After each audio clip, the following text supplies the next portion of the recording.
Tem uma galera, cara, que me fala, poxa, eu queria ser tripulante de algum barco, mas muita gente me pergunta mesmo, sabe? Você é um cara que conseguiu entrar em várias tripulações. Qual é a dica que você dá? Ó, eu sempre fui muito cara de pau, assim, na vela.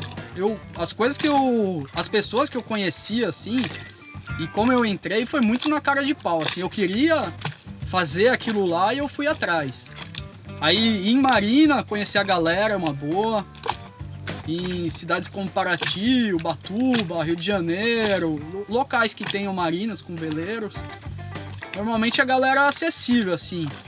Se tem uma portaria na marina é mais difícil, né? Aí também é regata, meu. Regata sempre precisam de tripulante. E você acaba conhecendo muita gente. E é um universo pequeno de gente velejando no Brasil ainda, né? Meio que todo mundo acaba se conhecendo, né? Você veleja uma vez com uma pessoa... Se você precisar de indicação, outra pessoa te indica, aí você vai indo. Mas você tinha algum conhecimento quando você foi atrás? Não, tudo teórico. Eu já, assim, quando eu cheguei no Plankton, minha primeira velejada, né, pra ir pro Caribe, era totalmente teórico, assim. E tanto que nem foi era uma distância muito longa, era uma perna para um outro país. Mas foi uma velejada super tranquila no final, porque você pega os alísios ali no Nordeste, a gente deu um bordo só durante a viagem, trocou a vela de lugar uma vez só e eu tava dormindo ainda. Aí meu coeficiente de aprendizado foi aparentemente baixo, assim, de velejar, assim, de situações, de regulagem de vela e tudo mais. Risamos tudo, usamos uma gênica, uma vela balãozinho. Mas não teve, assim, uma dificuldade muito grande e tudo mais. Depois, velejando em represa e nas regatas, você aprende muito mais.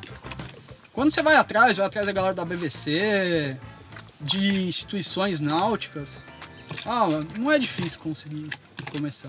Depois eu fui outras vezes também no Yacht Club Ilhabela.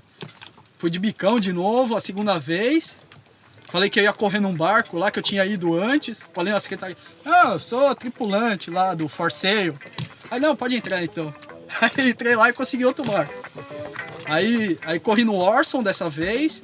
Aí acabei correndo com eles, mais umas 3 regatas e continuei lá. Você vai fazendo amigos e quando precisa de gente. E você acha que, por exemplo, fazer um curso de vela antes ou ler que nem você fez ler, foi importante pra você conseguir também, né? Importante. Uma coisa que talvez tivesse me ajudado mais no começo foi ter me envolvido com um veleiro menor, assim, um monotipo, que eu fiz depois só.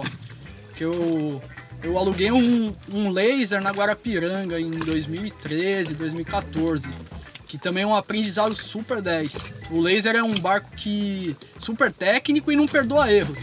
Você erra ele, num vento mais forte, você vai pra água. Assim, e é super legal, você começa a velejar com ele, você fica com medo, aí você aprende a desvirar. Também aprende pra caramba. Eu teria feito isso antes, assim, se eu soubesse. O quanto eu aprendi com ele, assim, com esse veleiro. Porque também se você chega pra conseguir entrar numa tripulação, mas você não sabe nada, nem o nome das coisas, é difícil, né? Você vai levar uns gritos normalmente. Em regata você leva uns gritos. Você leva grito sabendo já? Sabendo, não sabendo, aí é mais difícil ainda. Mas dá pra ir, sim. Em barcos maiores tem gente que só fica de contrapeso. Dá pra ir. Função contrapeso. Um saco de cimento faria tão bem quanto você. Acho que essa não é um impeditivo, assim, não saber. Com certeza você sabendo, você vai ajudar muito mais e vai conseguir uma vaga muito mais facilmente.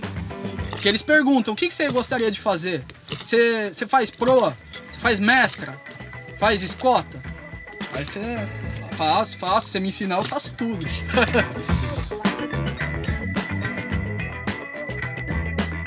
O Hashtag Sal é de graça e sempre vai ser.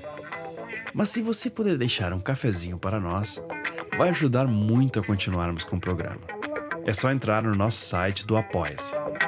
Não se esqueça também de se inscrever no canal e clicar no sino à direita para receber avisos de novos vídeos.